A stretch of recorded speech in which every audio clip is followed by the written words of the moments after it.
I'm sorry? It still has 16 people still in attendance. Dave, do you have another menu question?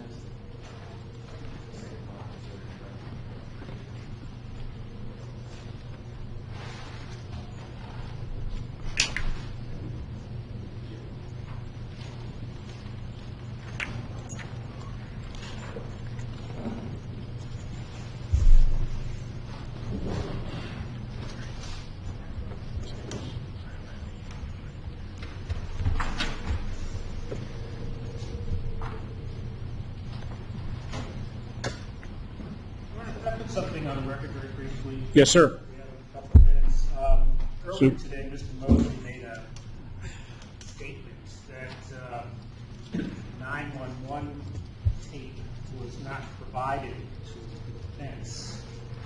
I'm not surprised he wouldn't remember every single piece of evidence in this case. There's over 3,000 pages of discovery and numerous recordings and CDs and DVDs. However, I just do want to put on the record that I'm looking right now at a document that we provided to Mr. Mosley back in January 7th of 2013, which was included the first 756 pages of discovery, and then said the following media is available for copy review, listing, I believe it's 23 separate CDs and DVDs included in there.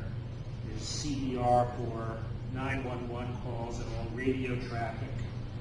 This was provided to the defense way back in the beginning of the case. They've had this for 2.5 years.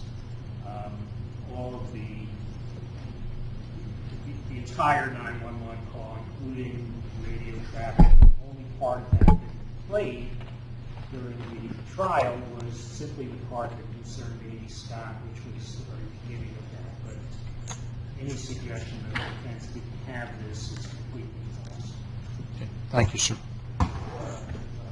Yes, sir.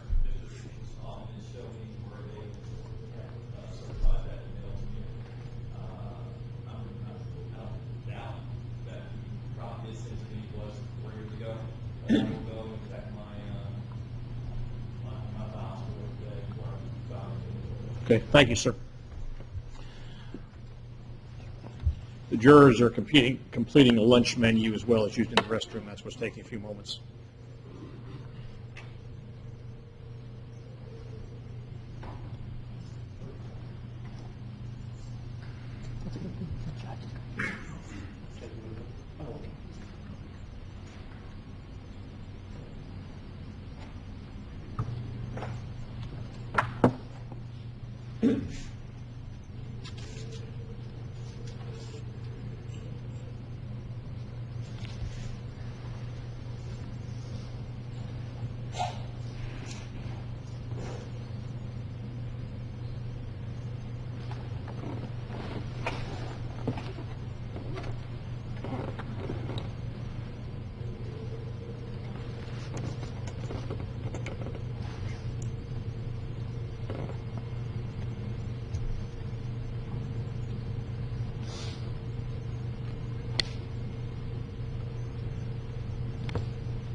Jeff, were they going to let you know, or do you need to follow up with them?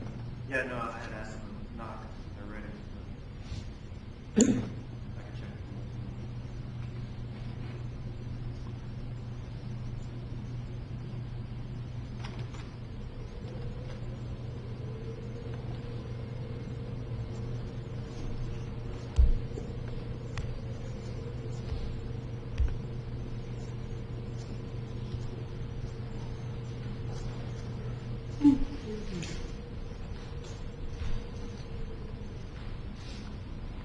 Mr. Ashton and Mr. Anaku, you published those summaries of mitigators to the jury during your closing. Generally, I have those marked as part of the court file. They don't come into evidence, but I think they probably should be marked, if you would.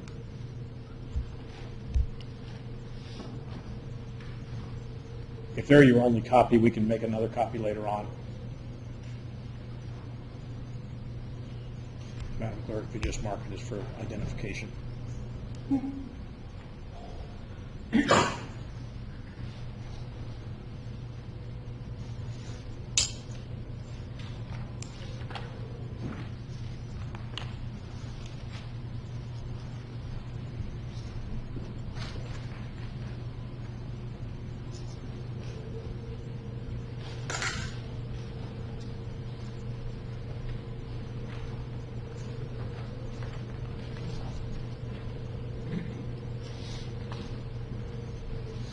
This is just marked for the record, not. It's just for identification.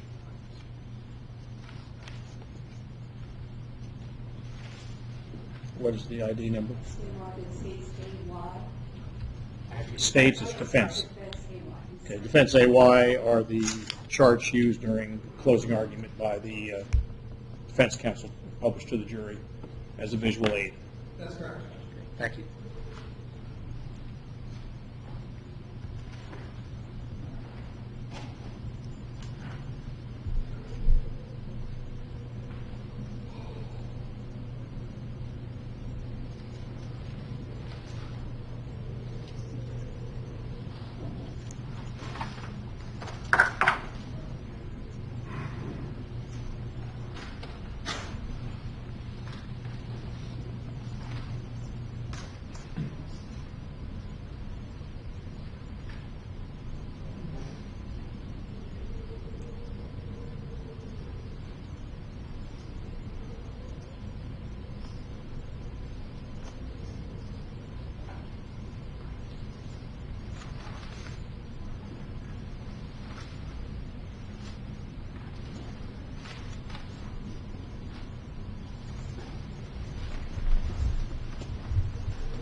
All right, jury's entered.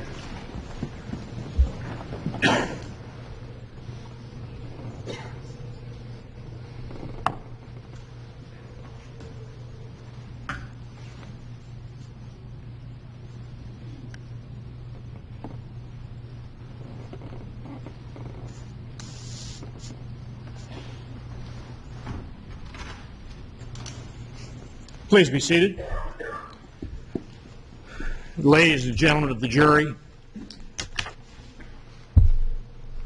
it is now your duty to advise the court as to the punishment that should be imposed upon the defendant for the crime of first-degree murder.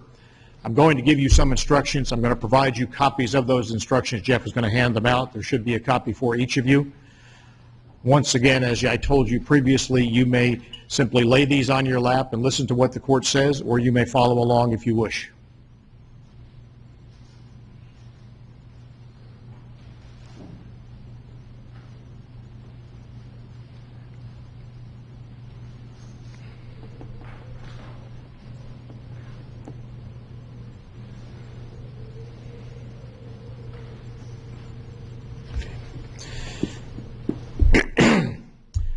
You must follow the law that will now be given to you and provide an advisory sentence based upon your determination as to whether sufficient aggravating circumstances exist to justify the imposition of the death penalty, or whether sufficient mitigating circumstances exist that outweigh any aggravating circumstances found to exist. The definition of aggravating and mitigating circumstances will be given to you in a few moments. As you have been told,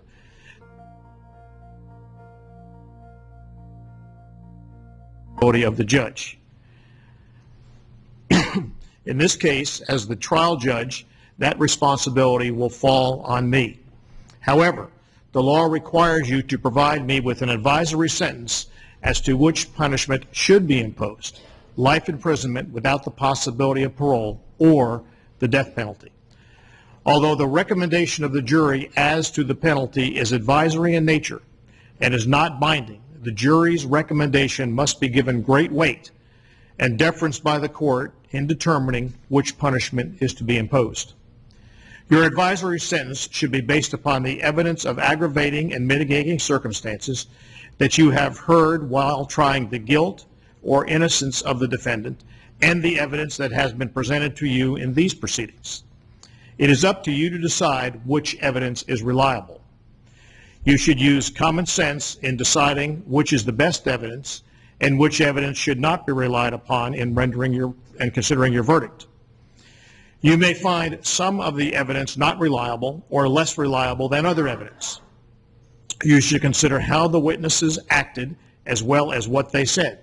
Some things you should consider are: number one, did the witness seem to have an opportunity to see and know the things about which the witness testified? Number two, did the witness seem to have an accurate memory? Number three, was the witness honest and straightforward in answering the attorney's questions? Number four, did the witness have some interest in how the case should be decided?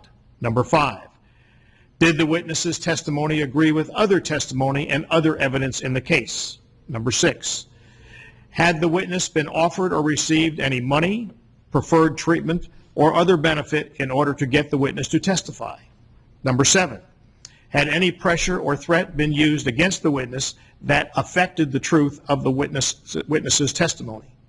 Number eight, did the witness at some other time make a statement that is inconsistent with the testimony he or she gave in court? Number nine, has the witness been convicted of a felony or of a misdemeanor involving dishonesty or false statement? The fact that a witness is employed in law enforcement does not mean that his or her testimony deserves more or less consideration than that of any other witness. Expert witnesses are like other witnesses, with one exception. The law permits an expert witness to give an opinion. However, an expert's opinion is only reliable when given on a subject about which you believe the person to be an expert. Like other witnesses, you may believe or disbelieve all or any part of an expert's testimony.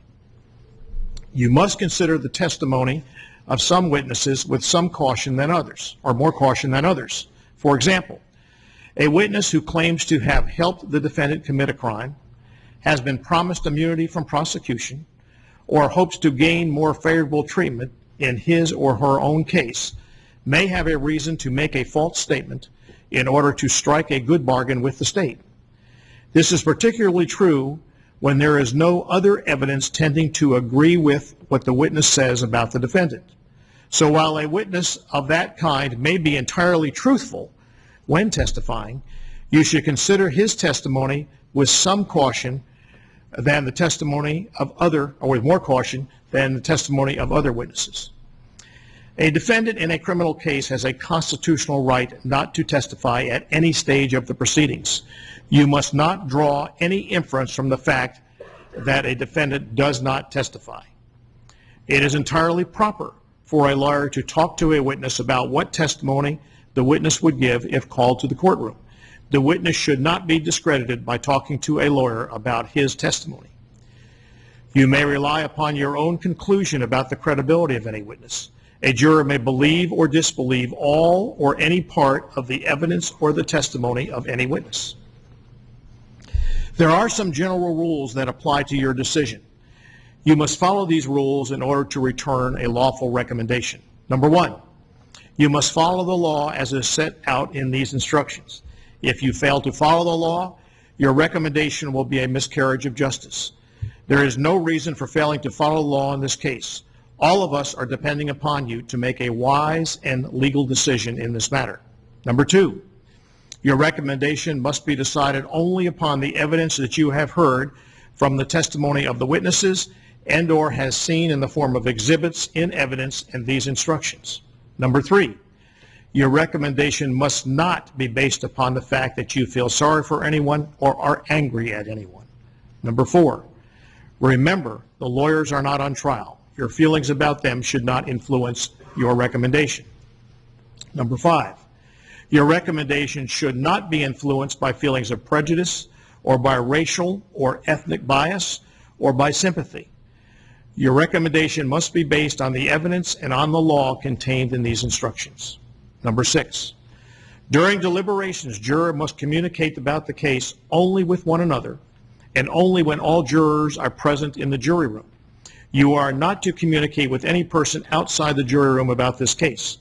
Until you have reached an advisory sentence, you must not talk about this case in person or through the telephone, writing, or electronic communications such as blogging, Twitter, email, text message, or any other means. Do not contact anyone to assist you during your deliberations. These communication rules apply until I discharge you at the end of the case. If you become aware of any violation of these instructions or any other instruction I have given to you in this case, you must tell me by giving a note to the court deputy. Number seven, if you need to communicate with me, send a note through the court deputy assigned by the foreperson. If you have questions, I will talk with the attorneys before I answer, so it may take some time. You may continue your deliberations while you wait for my answer. I will answer any questions, if I can, in writing or orally here in open court. An aggravating circumstance is a standard to guide the jury in making the choice between the alternative recommendations of life in prison without the possibility of parole or death. It is a statutorily enumerated circumstance which increases the gravity of a crime or the harm to a victim. An aggravating circumstance must be proven beyond a reasonable doubt before it may be considered by you in arriving at your recommendation. In order to consider the death penalty as a possible penalty, you must determine that at least one aggravating circumstance has been proven. The state has the burden to prove each aggravating circumstance beyond a reasonable doubt. A reasonable doubt is not a mere possible doubt, a speculative, imaginary, or forced doubt. Such a doubt must not influence you to disregard an aggravating circumstance if you have an abiding conviction that it exists. On the other hand, if after carefully considering, comparing, and weighing all of the evidence, you do not have an abiding conviction that the aggravating circumstance exists, or if having a conviction, it is one which is not stable, but one which wavers and vacillates, then the aggravating circumstance has not been proved beyond every reasonable doubt, and you must not consider it as providing an advisory sentence to the court. It is to the evidence introduced during the guilt phase of this trial and in this proceeding, and to it alone, that you are to look for that proof. A reasonable doubt as to the existence of an aggravating circumstance may arise from the evidence, conflict in the evidence, or the lack of evidence. If you have a reasonable doubt as to the existence of an aggravating circumstance, you should find that it does not exist. However, If you have no reasonable doubt, you should find that the aggravating circumstance does exist and give it whatever weight you determine it should receive. The aggravating circumstance that you may consider are limited to any of the following that you find are established by the evidence. Number one, the defendant was previously convicted of a felony involving the use or threat of violence to the person. The crime of attempted murder in the first degree, robbery, and aggravated assault are felonies involving the use or threat of violence to another person. The capital felony was committed while the defendant was engaged in the commission of any burglary. The capital felony was committed for the purpose of avoiding or preventing a lawful arrest or effecting an escape from custody. The capital felony was committed to disrupt or hinder the lawful exercise of any governmental function or the enforcement of laws. The capital felony was especially heinous, atrocious, or cruel. Heinous means extremely wicked or shockingly evil. Atrocious means outrageously wicked and vile. Cruel means designed to inflict a high degree of pain with utter indifference to or even enjoyment of the suffering of others. The kind of crime intended to be included as heinous, atrocious, or cruel is one accompanied by additional acts that show the crime was conscienceless, or pitiless, and was unnecessarily torturous to the victim. The capital felony was a homicide and was committed in a cold, calculated, and premeditated manner without any pretense of moral or legal justification. Cold means the murder was the product of a calm and cool reflection. Calculated means having a careful plan or prearranged design to commit murder. A killing is premeditated if it occurs after the defendant consciously decides to kill. The decision must be present in the mind at the time of the killing. The law does not fix the exact period of time that must pass between the formation of the premeditated intent to kill and the killing. The period of time must be long enough to allow reflection by the defendant. The premeditated intent to kill must be formed before the killing. However, in order for this aggravating circumstance to apply, a heightened level of premeditation demonstrated by a substantial period of reflection is required. A pretense of moral or legal justification is any claim of justification or excuse that, though insufficient to reduce the degree of murder, nevertheless rebuts the otherwise cold, calculated, or premeditated nature of the murder. The state may not rely upon a single aspect of the offense to establish more than one aggravating circumstance. Therefore, if you find that two or more of the aggravating circumstances are proven beyond a reasonable doubt by a single aspect of the offense, you are to consider that as supporting only one aggravating circumstance.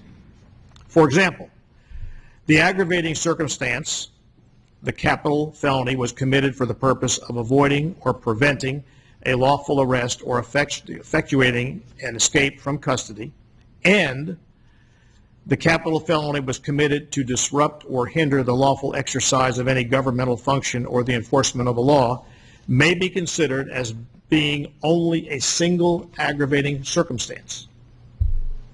If you find the aggravating circumstance do not justify the death penalty, your advisory sentence should be one of life in prison without the possibility of parole. Should you find sufficient aggravating circumstances do exist to justify recommending the imposition of the death penalty, it will then be your duty to determine whether the mitigating circumstances outweigh the aggravating circumstances that you find to exist. A mitigating circumstance is not limited to the facts surrounding the crime. It can be anything in the life of the defendant which might indicate that the death penalty is not appropriate for this defendant. In other words, A mitigating circumstance may include any aspect of the defendant's character, background, or life, or any circumstance of the offense that reasonably may indicate that the death penalty is not an appropriate sentence in this case. A mitigating circumstance need not be proved beyond a reasonable doubt by the defendant. A mitigating circumstance need only be proved by the greater weight of the evidence, which means evidence that more likely than not tends to prove the existence of a mitigating factor. If you determine by the greater weight of the evidence that a mitigating circumstance exists, you may consider it established and give that evidence such weight as you determine it should receive in reaching your conclusion as to the sentence to be imposed. Assuming among the mitigating circumstances you may consider are the existence of any factors in the defendant's character, background, or life, or the circumstances of the offense that would mitigate against the imposition of the death penalty. If one or more aggravating circumstances are established, you should consider all of the evidence tending to establish one or more mitigating circumstances and give that evidence such weight as you determine it should receive in reaching your conclusion as to the sentence that should be imposed. You have heard evidence about the impact of the homicide on the family and friends of Alex Zaldivar. This evidence was presented to show the victim's uniqueness as an individual and the resultant loss by Alex Zaldivar's death. However, you may not consider this evidence as an aggravating circumstance. Your recommendation to the court must be based on the aggravating circumstances and the mitigating circumstances upon which you have been instructed. The sentence that you recommend must be based upon the facts as you find them from the evidence in the law.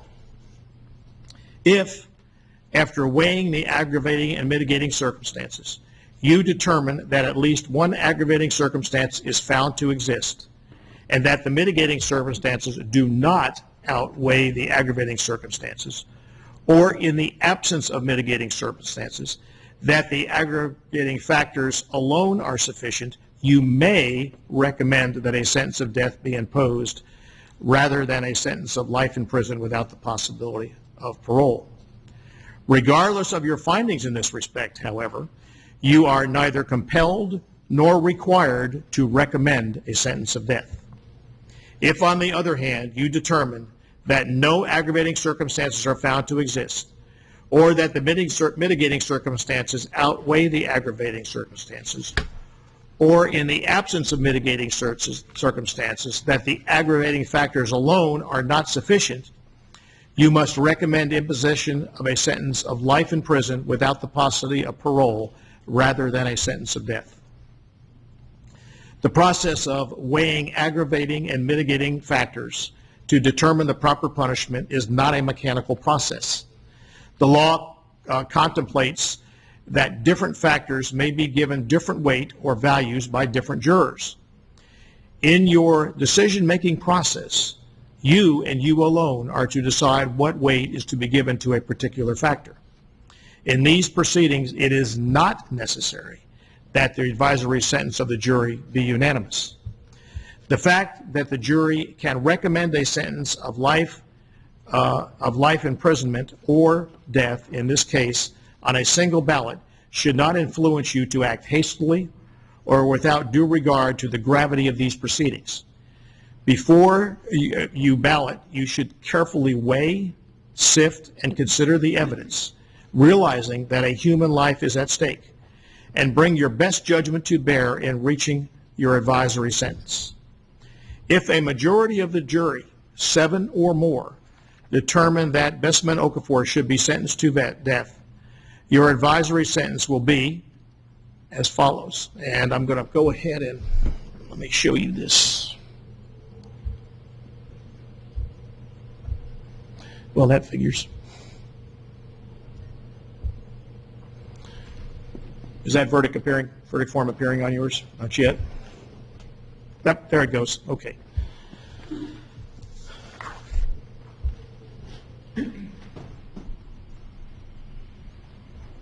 verdict form is not complicated.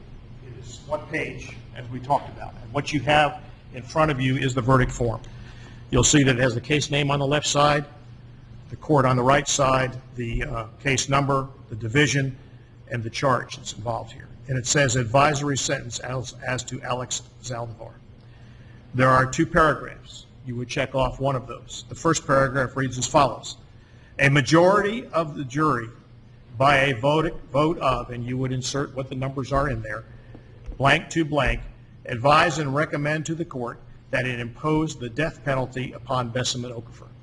If that is your verdict, you would check that off. Foreperson would check that off and fill in the 2 lines before the 2 and after the 2.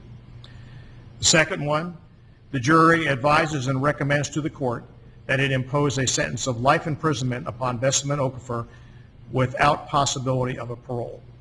So say we all, and it's stated and signed by the foreperson. If that is your verdict, that's the one you would check off.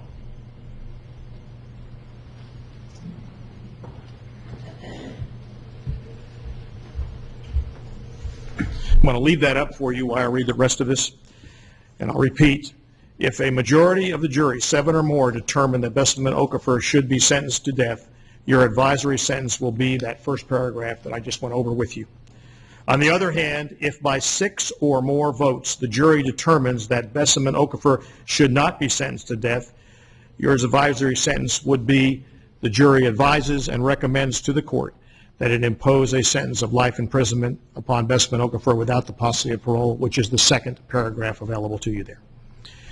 When you have reached an advisory sentence in conformity with these instructions, the form of recommendation should be signed by your foreperson, dated with today's date, the dates that is determined, and returned to the court. There is no set time for a jury to reach a verdict. Sometimes it only takes a few minutes. Sometimes it takes hours or even days.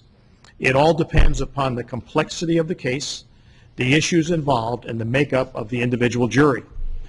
You should take sufficient time to fairly discuss the evidence and arrive at a well-reasoned recommendation. In a moment, you're going to go ahead and retire to the jury room. We have ordered you lunch. That, when it gets here, will be delivered to you. We're doing that so you can go ahead and get to work in the jury room and begin your deliberations on this matter. The deputies will bring the lunch into you as soon as it arrives. We will also send a verdict form back to you and the exhibits back to you in a few moments. State, are there any additional instructions that the court needs to give, and has the court erred in any instructions? No additional instructions and no objections. Okay. Defense, any additional instructions the court needs to give, or has the court erred in giving any instructions? No. All right. You will now retire to consider your recommendation as to the penalty to be imposed on the defendant in this case. We had 4 alternate jurors. We have 2 alternate jurors. I'm going to ask our 2 alternate jurors, I believe that's 118 and 120, to stay. Do you have some items in the jury room? All right, the deputy will help you retrieve those. If you'll stay seated, I'll talk to you in just a moment once everybody else is back in there. Ladies and gentlemen, you may retire to the jury room. Thank you so much. Your lunch will be here. I'm guessing, Dave, half hour? Yeah. Okay. Half hour, 45 minutes. All right. Thank you. You may bring your pads with you if you want at this time.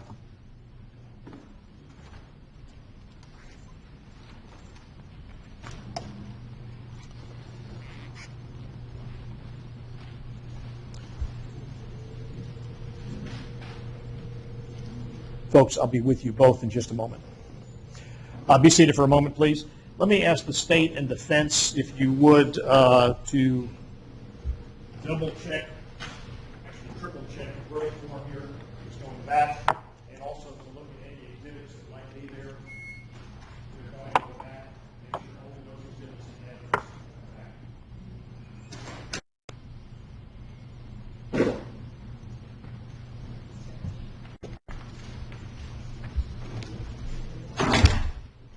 you have their certificates?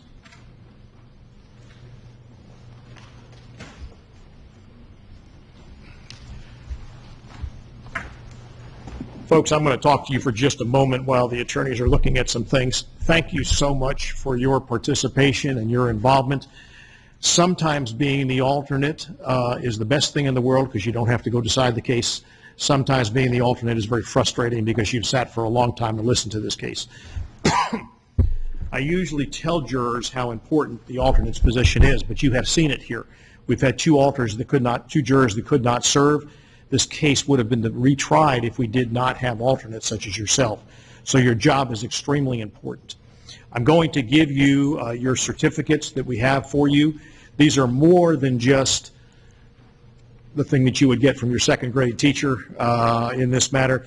These actually show you have served and you are free from jury service for a year with these certificates. I want you to know that you are free now to talk with anybody about this case that you want to, but you are also free to refuse to speak with anybody. I can't prevent people from contacting you other than the attorneys here. No, they're not supposed to. But if you don't want to talk to somebody, just simply tell them that you do not want to talk to. I think you will hear about the verdict in this case, but if in fact you do not and want to know what the verdict is, feel free to call my chambers and we will get you some information on that. I thank you both. You both paid a lot of attention. I've been watching you during the whole time and we appreciate you here. Mr. Ashton, may the jury be excused? Yes, sir. And I'm sure with the thanks of the state. Absolutely. And I was looking over there, Mr. Naku, Mr. Mosley, may these jurors be excused? Yes, sir. And I know with the thanks of the defense and the defendant in this matter. Folks, we're going to go ahead and give you the certificate. If we ordered you some lunch, you are welcome to take it as a picnic lunch as soon as it gets here, and the deputies will show you where to wait. Okay? Thank you so much. Make sure you leave your pads if you would. I think we've already got those. Okay? And Jeff, or Jeff go?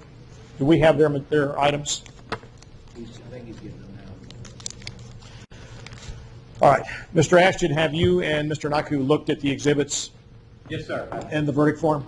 Yes. You're both comfortable that both can go back? Yes, I don't remember mentioning, I just noticed it, but there's actually a message on the back of one of my exhibits. I did not intend for it to be there, I just wasn't thinking about it. So, it should mention it. Yeah. It's, needs to be taken out. Yeah. I have a problem with perhaps Can we? stapling it onto another, Can we white it out? No, I think what we're going to do is make a color copy of the photo and substitute it because as you can see, the way